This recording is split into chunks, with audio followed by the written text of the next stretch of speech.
আরে অঙ্কু, সকাল সকাল চেঁচাচ্ছিস কেন রে? আমি মাছ কিনে এনেছি। মাছ কিনে এনেছিস? কই? এ ভগবান, কোথা থেকে মাছ কিনে আনলি? দোকান থেকে।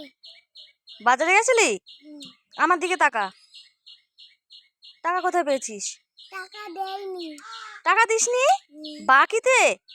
আমি 800 টাকা বাকিতে এনেছিস? পয়সা কে দেবে?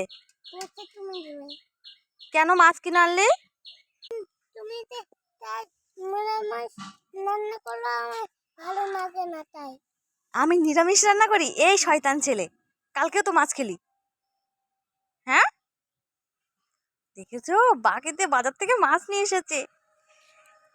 কত টাকার মাছ এখানে? কত টাকা? 100 টাকা চিনিস? হ্যাঁ,